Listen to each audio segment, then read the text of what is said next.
नमस्कार। प्रोग्राम चर्चा खास देख रहे सभी दर्शकों का बहुत बहुत स्वागत। मैं हूं रचना सेवक और आप देख रहे हैं दैनिक उत्तम हिंदू टीवी। और अपने इस प्रोग्राम में हम अपने राज्य देश विदेश से जुड़े हुए कुछ अहम राजनीतिक, सामाजिक और धार्मिक मुद्दों पर चर्चा करते हैं। विशेष चर्चा के लिए हमारे साथ हमेशा की तरह आज भी स्टूडियो में मौजूद दैनिक उत्तम हिंदू टीवी के मुख्य संपादक कृपन खन्ना जी। तो सबसे पहले तो प्रोग्राम में सर का बहुत बहुत स्वागत। और आज प्रोग्राम चर्चा खास की शुरुआत 5 राज्यों में हुए विधानसभा चुनावों के आए परिणामों के साथ। सर, पश्चिम बंगाल, पुडुचेरी, असम, उसके साथ साथ तमिलनाडु और केरलम के चुनाव परिणाम सामने आ गए हैं। और पश्चिम बंगाल में भाजपा ने ऐतिहासिक जीत हासिल की है और आज शुवेंदु अधिकारी भाजपा के पहले मुख्यमंत्री भी बन गए हैं। तो आप इस राजनीतिक घटनाक्रम को किस तरह से देखते हैं, क्योंकि चुनाव परिणाम सामने आने के बाद पश्चिम बंगाल में हिंसा जारी है और मुख्यमंत्री शुवेंदु अधिकारी के पीए चंद्रनाथ रथ की हत्या कर दी गई और तमिलनाडु में सरकार बनाने पर अभी भी सस्पेंस जारी है। और इसके साथ साथ इन चुनावों के राजनीतिक प्रभावों के बारे में आप क्या कहेंगे? देखिए, जो परिणाम आए, अगर पिछले एपिसोड में जाए तो एग्जिट पोल में उस समय हमने ये पश्चिम बंगाल और ये तमिलनाडु, इसमें हमने बोला था जो जहां पे आके सिर्फ पश्चिम बंगाल में आके समझता हूँ कि जो एग्जिट पोल थे वहां पे फर्क हो, वो कांटे की टक्कर होती है। ये एक पक्षी है। बिल्कुल सर। 207 का आना और उनका मतलब भाजपा का इस तरह उभार, ये कोई नहीं बता रहा था। तो ये एक, इसको मैं तो परिणाम जो आया, ये भारतीय लोकतंत्र की एक विजय है, मैं समझता हूँ। बिल्कुल सर, क्योंकि तख्ता पलट हुआ है पश्चिम बंगाल में। तख्ता पलट और शांतिमय ढंग से हिंसा हुई जो चुनावों के बाद हुई। और इनमें जो सबसे बड़ी बात यह है कि जो लोगों का विश्वास हमारे व्यवस्था में वो सामने आया, क्योंकि 3 राज्यों में भाजपा आई, एक में कांग्रेस आई और एक में डीएम अन्ना डीएमके जो 50 साल का द्राविड़ पॉलिटिक्स चल रहा था उसको निकाल के टीवी के फिल्म स्टार विजय, उनकी पार्टी आ गई, सबसे बड़ी पार्टी। वो पिछले एपिसोड में अगर याद करो तो मैंने कहा था हंग असेंबली भी आ सकती है, क्योंकि उसकी भूमिका भी किसी को नहीं पता भी टीवी जो की भूमिका क्या निकलेगी विजय की सर। तो आज जो आपने सस्पेंस की बात करी है वो नंबर गेम पे आकर अटकी। बिल्कुल सर। तो कांग्रेस ने एकदम उनको दे दी सपोर्ट, पर फिर भी अभी उनके रहते हैं वामपंथी लेके उनका झगड़ा चला। तो राज्यपाल ने की मर्जी होती है कि वो को बुलाए या संख्या पहले पूरी हो, संख्या पूरी होनी, लेटर नहीं हम जा रहे हैं, तो इसलिए वो सस्पेंड। अब आ जाए असम की, जो हम बात कर रहे हैं, तो असम को तीसरी दफा हेमंत बिस्वा आए, तो वो एग्जिट पोल में भी थे, वही आ रहे हैं। पांडिचेरी में भी यही थी कि वही वापस आ गए। और केरला में भी यूडीएफ की कांग्रेस वापसी, वो कांग्रेस की वापस आ गई थे। मेन ये 2 ही थे, पश्चिम बंगाल और तमिलनाडु, जिन पे चले। तमिलनाडु में तो 5 दशक की जो द्राविड़ पॉलिटिक्स डीएमके और एडीएमके के, उनको पछाड़ के टीवी के जो विजय आ गया और उसने एक नई, वो भी एक ऐतिहासिक परिवर्तन है। जैसे पश्चिम बंगाल में, तमिल में भी एक ऐतिहासिक परिवर्तन आया कि द्राविड़ पॉलिटिक्स नहीं है एक, और उसमें जो बात वही आई है कि युवा वर्ग ने निभाया अपने में भूमिका और अल्प, ये 2 फैक्टर है। क्योंकि जो वहां पे डीएमके की सरकार की थी, जो फ्री बीज थी, उसको देखते इग्नोर किया गया, इनके विश्वास किया गया। अब इन्होंने भी बोला था कि महिलाओं को 1-1 तोला का देंगे हम, और सारा, तो ये मिक्सचर था, वो बदलाव वहां भी आया। अब हमें आए पश्चिम बंगाल, जो मुख्य, देखिए पश्चिम बंगाल के अगर आप अतीत में जाए तो पश्चिम बंगाल जब विभाजन से पहले हम बात करें तो ये भारतीय संस्कृति, अध्यात्म, साहित्य का केंद्र बिंदु था। आजादी के संघर्ष में भी बंगाल ने बहुत बड़ी भूमिका निभाई है। अरविंदो घोष की ले लें, स्वामी विवेकानंद ले लें, रविंद्रनाथ टैगोर ले लें, आजादी की खुदीराम बोस को हम याद करते हैं, बंकिम चंद्र जी ने वंदे मातरम दिया। और आजादी के बाद अगर हम सुभाष चंद्र बोस, सबसे बड़े जो जयंत का नारा और दिल्ली चलो, सारा वो सादिक है। और आजादी के बाद श्यामा प्रसाद मुखर्जी ने जब गुरु गोविंद जी के साथ मिले और उस समय उन्होंने अटल जी और दीनदयाल उपाध्याय जी को 2 आदमी साथ दिए और ये तीनों ने मिलकर एक भाजपा का पार्टी बनाई और भाजपा ने जनसंघ, उस समय जनसंघ थी, जनसंघ बनी और दीपक निशान रखा। आज उस दीपक की लौ चलती चलती वापस 7 दशक बाद पश्चिम बंगाल में आज पहुंच गई।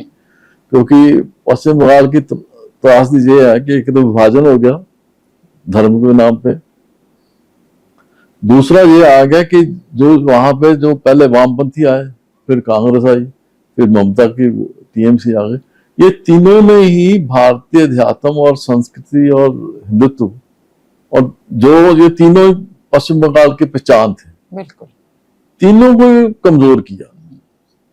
उन्होंने हिंदुत्व को भी कमजोर किया, भारतीय अध्यात्म को भी कमजोर किया, साहित्य की दृष्टि से भी उन्होंने पश्चिम बंगाल को उस हिसाब चले गए कि वो जो केंद्र बिंदु रहा भारतीय संस्कृत सभ्यता का और आजादी का, उसमें वो एक तरह सा कमजोर छवि बना दी उसको। और आज सुब्रत अधिकारी ने लिया और भाजपा पहली दफा आई, और उसका कारण यह है कि वहां पे लोगों को जो ममता के पिछले 5 साल थे, वैसे तो 15 साल ही बोलता हूँ मैं, पिछले 5 साल को कोई 2021 के चुनाव परिणाम अगर आपको याद हो तो उस समय जो टीएमसी के कार्यकर्ता थे उन्होंने भाजपा के कार्यकर्ताओं के घर भी जलाए, महिलाओं को भी अपहरण किया, बलात्कार हुए, कत्ल हुए, आगजनी हुई, सब कुछ हुआ। तो उसके बाद वो सारा माहौल थोड़ा वो सहम गया, हिंदू मतदाता भी और जो टीएमसी के विरोधी भी थे, चाहे किसी पार्टी के थे, वो सारे जो कुछ वामपंथी के समय में चली थी वही ममता के अखीरले दौर में आ गई के बाद 5 साल बचा। तो वहां पे करप्शन हुए, महिलाओं को असुरक्षा की भावना जो बढ़ी।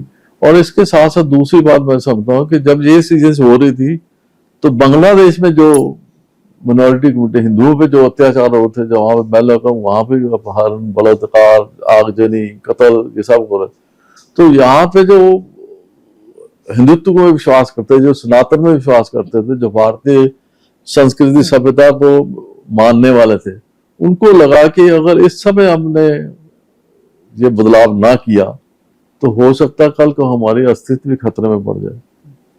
तो वो एकजुट जो 92% वोट आया, वो समझते हैं कि उस समय वो एक रिएक्शन समझे कि जो उनके 5 साल का जो 10 साल का जो पीरियड पिछला गुजरा है इनका, जो विशेष रूप से 5 साल बहुत 21 के बाद ज्यादा ही शुरू हो गया, जब जय श्री राम का नारा ही विरोध उसको हो गया, हम नहीं मानते इसको, यहाँ तक स्थिति पहुंच गई।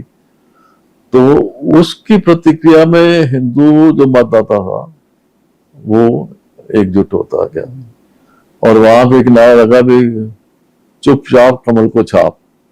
ये एक आउटबर्स्ट नहीं हो उस समय, तो ये एक कारण भाजपा के एक आया। और ये एक मोदी सरकार, या मैं समझता हूँ कोई नरेंद्र मोदी और अमित शाह और जो और संगठन के भाजपा के जो नीतियां थी उनके प्रति विश्वास भी है लोगों का, ये जीत जो है उसको इस तरह संविधान के प्रति विश्वास जो जीत है, लोकतंत्र की व्यवस्था जो हमारे है।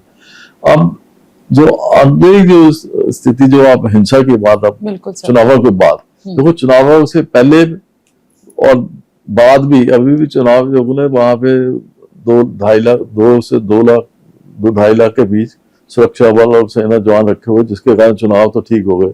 लेकिन चुनाव परिणाम आने के बाद बिल्कुल सर, जो ममता बनर्जी ने रुख अपनाया कि मैं हारी नहीं, मेरी 100 सीटें लूटी गई हैं और मैं इस हार को मानती नहीं, मैं लोक भवन में त्याग पत्र देंगे, ये सारी चीजें जो हताशा थी, निराशा थी, उसको दर्शाती है। उस कारण जो रुख उस नेता ने अपनाया, तो जो कार्यकर्ता नीचे हैं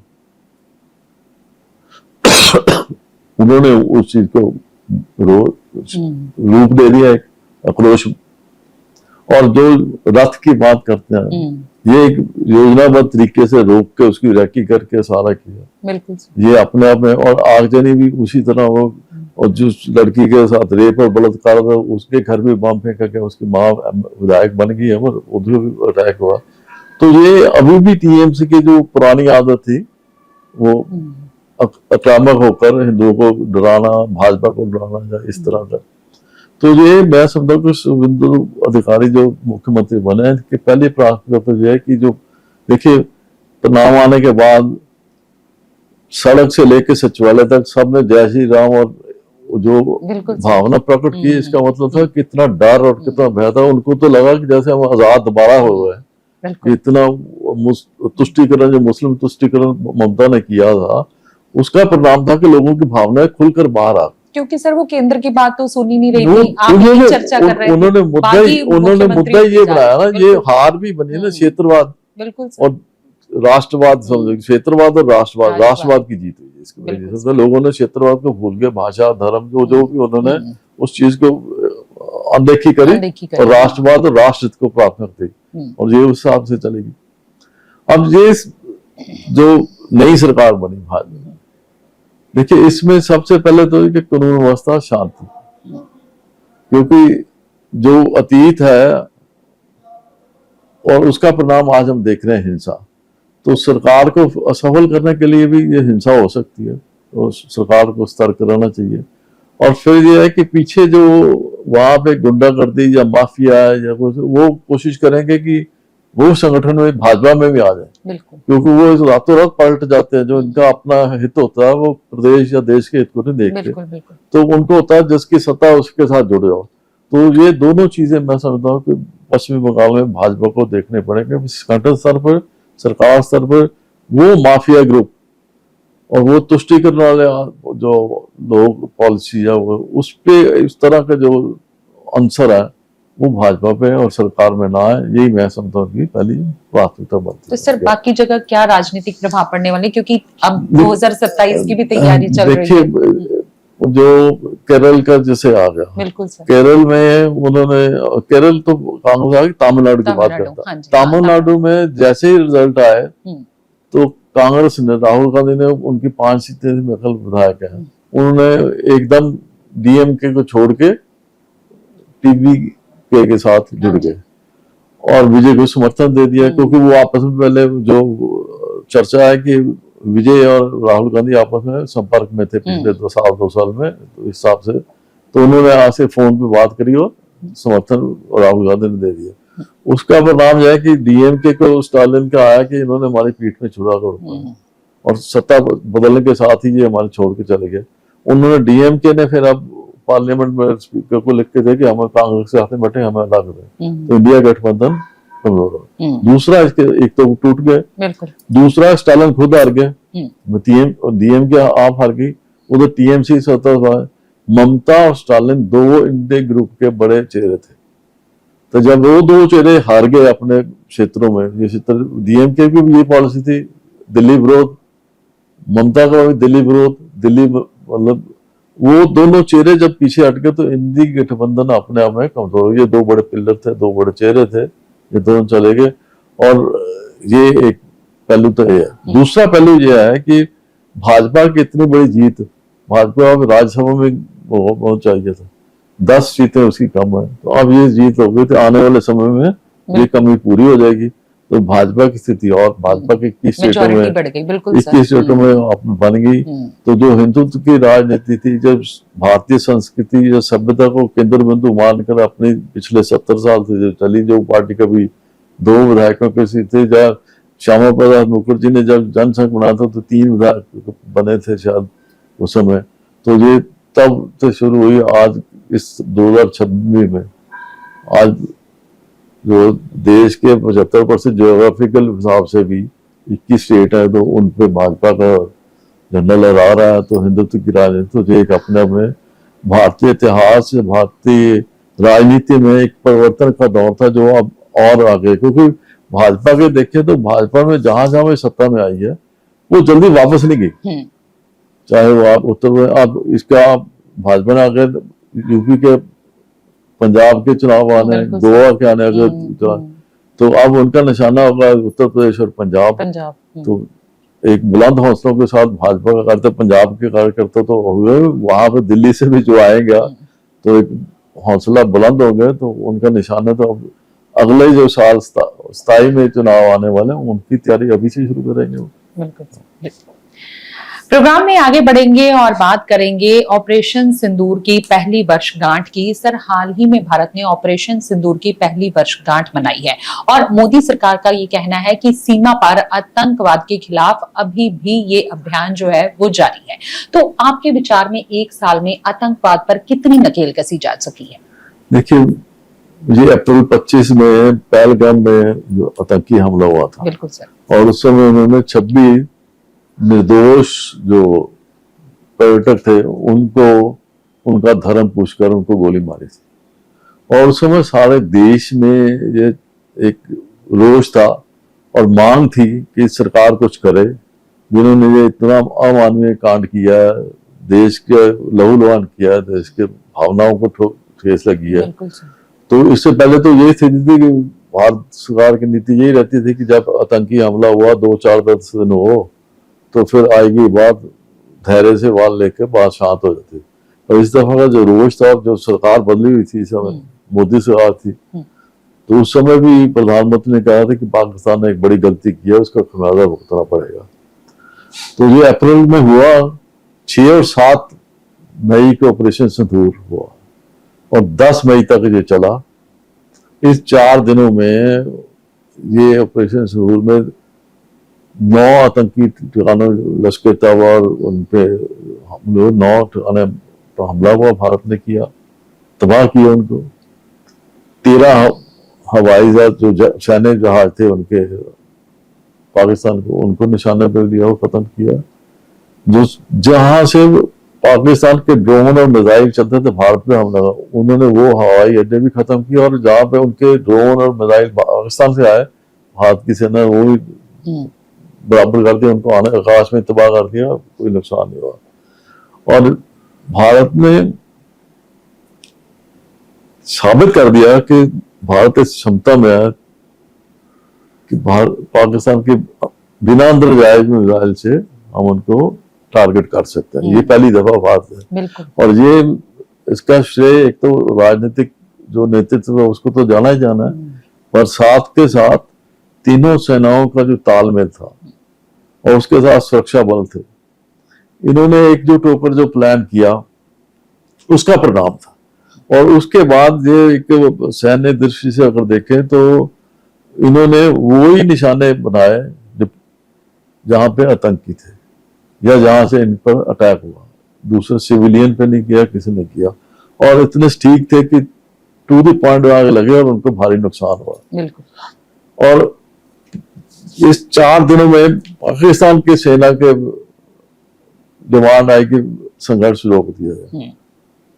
सरकार की जो मैच्योरिटी थी भारत की, क्योंकि टारगेट लक्ष्य पूरा हो चुका था, युद्ध में जाना नहीं चाहता भारत, तो उन्होंने उस मांग को सैन्य स्तर पे स्वीकार करके ऑपरेशन सिंदूर को स्थगित किया, बंद नहीं किया आज भी। और उसका परिणाम यह है कि इतना बड़ा हमले का दोबारा जरूरत नहीं, क्योंकि उनको लॉस इतना बड़ा हो चुका है और उनको समझ लग गई कि अब भारत की जो नीति है आतंकवाद के प्रति बदल चुकी है। अब भारत बर्दाश्त करने वाला नहीं है, जैसा कोई करेगा वैसा भुगतेगा भी, उसका भुगतान उसका हुआ। अब ये तो 1 साल में देखिए, उसके बाद इसकी एक चीज और भी है। इसके पहले ऑपरेशन सिंदूर अपने अपना एक, मैं समझता हूँ कि भारत की सैन्य दृष्टि में एक मील पत्थर है। इसके बाद जो परिवर्तन आया, क्योंकि इसके साथ 2 चीजें समझ आई कि एक तो भारत की जो सैन्य क्षमता और टेक्निकल नो हाउ वो कितनी स्टीक और बढ़िया है, क्योंकि ये अपने हथियार बना के और जंग जाहिर हुआ है। और इसमें एक बात और आई कि भारत ने 75% इस समय भारत के हथियार अपने, आत्मनिर्भर भारत जो कहता है वो बात सामने आ गई। फिर भारत ने सैन्य बजट अपना बनाया, क्योंकि ड्रोन और मिसाइल की जो नई एक लड़ाई जो यूक्रेन भी चल रही है और रशिया चल रही है, उधर ईरान और अमेरिका के चल रहे थे ड्रोन मिसाइल, भारत ने उसी समय समझ लिया कि अगले आने वाले दिनों में हवाई जो लड़ाई इम्पोर्टेंट था उसमें भी ड्रोन और मिसाइल। तो भारत ने ड्रोन और मिसाइल के लिए एक स्पेशल 50,000 सेना की एक ब्रिगेड बना दी है कि तभी ड्रोन और मिसाइल को लेके वो अपने ट्रेन हो। ज्यादा आदमी उन्होंने नहीं, एक तो उस सैन्य बजट भी बढ़ा, भारत आत्मनिर्भर भी हुआ। और इसके जब ये भारत के हथियार इतने, चीन समर्थित थे पाकिस्तान के सारे, वो सारे फेल हो गए, भारत के चले। बिल्कुल। तो भारत का सैन्य दृष्टि से जो एक्सपोर्ट था ज्यादा का, वो करोड़ लाखों करोड़ों बढ़ गया। लोगों को विश्वास हो गया भारत की टेक्निक, अब चीन की फेल हो गई। यहाँ तक तो स्थिति सब ठीक है, 1 साल हो गया, हम अपने आत्मनिर्भर भी हो गए, हमारे सैन्य दृष्टि से इम्प्रूवमेंट कर रहे हैं और एक्सपोर्ट भी सामने बढ़ेगी। लेकिन वर्तमान देखें आप, ईरान और अमेरिका के जो समझौते की बात चली वो पाकिस्तान कर रहा है। बिल्कुल सर। तो इसका मतलब पाकिस्तान अभी भी एक्टिव है। यस। और पाकिस्तान के पीछे चीन है और अमेरिका भी है और ईरान भी, तीनों जो आपस पाकिस्तान पे किसी न किसी तरह विश्वास करता है। अमेरिका और चीन तो पीठ से पाता, और ये जो टर्की है वो भी इनको मदद करता है, सऊदी अरेबिया भी मुस्लिम कंट्री है, तो पाकिस्तान। तो पाकिस्तान के जो हालात पिछले साल थे आज भी वही है, पॉलिटिकल स्थिरता वहां पे भी आज भी है, इकोनॉमिक पॉइंट ऑफ व्यू से वो आज भी कंगाल है। तो ये दोनों, और तीसरा उनका जो प्रमुख है, सेना प्रमुख मुनीर, वो इस अपने व्यक्तिगत जो पर्सनालिटी को या अपने जो महत्वाकांक्षी है और वो आगे बढ़ना चाहता है, तो उसकी जो सिचुएशन को देखते हुए वो किसी समय भी भारत में फिर दोबारा ऐसी कोई हरकत कर सकता है। और इसके साथ चीन और अमेरिका का सपोर्ट हो, तो भारत को इस चीज को समझना पड़ेगा। भारत की डिप्लोमेसी तो है कि भारत ने जो पाकिस्तान ऑपरेशन सिंदूर के बाद थ्रू वर्ल्ड पाकिस्तान की जो आतंकवादी गतिविधियां या पाकिस्तान जैसा आतंकियों को दोबारा उनके ठिकाने बना रहा है और ट्रेनिंग दे रहा है, जब सारे पीओ के में भी ऐसे कर रहा सारा पाकिस्तान ने वो सारी चीजें यूएनओ में भी और पब्लिक जो देशों के प्रमुखों के भी सारे बात करनी चाहिए। पर इस अभी भी उसका कार्य जारी करना चाहिए, पर साथ के साथ भारत को ये भी सतर्क रहना चाहिए कि पाकिस्तान बांग्लादेश भी आपस में तालमेल शुरू हो रहा है। बांग्लादेश के भी घुसपैठिए इधर आए और पाकिस्तान भी ड्रोन और मिसाइल से सहारा कर रहा है। तो हम एट ईज नहीं हो सकता पाकिस्तान, अब भारत पाकिस्तान बांग्लादेश दोनों जब आपस में तालमेल है, तो ये खतरे की घंटे पीछे से अमेरिका और चीन, ये चीजें भारत के लिए एक अलर्ट की तरह है। भारत को हमेशा सतर्क रहने की जरूरत है, जब तक कि भारत अपने आप में इतना मजबूत ना हो जाए कि सारे फ्रंट पे अगर लड़ना पड़े तो लड़ाई के लिए तैयार हो। उस स्थिति में आने की जरूरत जब तक नहीं आते, तो ये भारत को 1 साल के बाद आपने कहा कि हमने को पाकिस्तान सुधर गया, पाकिस्तान अपने कुत्ते से दम है, वो टेढ़ी की टेढ़ी रहनी है। जब 70 साल 75 साल हो गए, भारत ने तो कभी कहा नहीं, तो वो उसी तरह पाकिस्तान की नीतियां उसी तरह चली जा रही है। तो उनके आंतरिक हालात, आर्थिक हालात, राजनीतिक हालात सारे ये चीज दर्शाते हैं कि भारत पर वो किसी समय भी अपने लोगों का ध्यान हटाने के लिए वो भारत के साथ कुछ भी छेड़छाड़ नहीं कर सकता। तो ऑपरेशन सिंदूर अपने आप में एक मील पत्थर, हमारे एक गर्व का क्षण भी है, इसमें हमें दुख का एहसास भी है जो मारे गए लोग, पर उसके बाद जो भारत ने किया वो परिवर्तन वो जग जाहिर है। पर ये सोच के कि हमने अब सब कुछ सेटल हो गया, वो बात नहीं है। किसी समय भी ये समस्या आती है तो भारत को अलर्ट रहने की जरूरत है। प्रोग्राम में आगे बढ़ेंगे और चर्चाएं खास का रुख करेंगे पंजाब की तरफ, यानी जालंधर और अमृतसर में हुए विस्फोट की चर्चा करेंगे सर के साथ। सर, अमृतसर और जालंधर में हुए विस्फोटों की वजह से पंजाब की राजनीति गर्मा गई है। अब मुख्यमंत्री मान ने इस मामले में भाजपा पर निशाना साधा है, लेकिन भाजपा ने पंजाब की कानून व्यवस्था पर सवाल उठाए हैं। तो आप इस घटनाक्रम को किस तरह से देखते हैं? देखिए, बम धमाकों का राजनीतिकरण करना अपने अपने दुर्भाग्य को हम पंजाबी भूल नहीं सकते कि 1980 और 90 का दशक ये राजनीति, उसमें भी एक बड़ा कारण था प्रदेश की राजनीति। उस समय भी इस तरह के हालात बने थे कि एक दूसरे पर आरोप प्रत्यारोप लगाते थे और उसका लाभ आतंकवादियों ने लिया, लगाववादियों ने लिया, पाकिस्तान ने लिया। आज भी जो राजनीति जो मुख्यमंत्री मान भाजपा के ऊपर आरोप लगाया है, ये राजनीतिक दृष्टि से तो पार्टी के हित में हो सकते हैं, उनकी अपनी पार्टी, पर देश और देश के हित में नहीं है, ये स्पष्ट बात है। एक बात। दूसरी, इन धमाकों से पहले शम्मी बैरियर पे धमाका हुआ रेल ट्रैक पे जो टूटा। बिल्कुल सर, पिछले हफ्ते हमने चर्चा करी। उससे साथ साथ अमृतसर, कपूरथला और जलंधर में जसूस पकड़े गए, जो कैमरे लगा के जो सारे गतिविधियां बाहर भेज रहे थे। बिल्कुल इससे और पीछे जाए। मनोरंजन कालिया जो पूर्व मंत्री भाजपा के ही है, जलंधर से ही है, उनके घर पे हमला हुआ, इससे और पीछे चले जाए। चंडीगढ़ भाजपा पे मुख्य कार्यालय में तो भाजपा खुद थोड़ा कराएगी।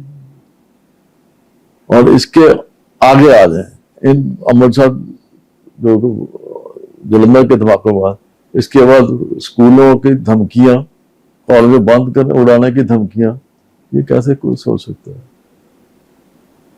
और ये चीज हम सब एक चेतावनी है, मैं समझता हूँ कि ये धमाके है।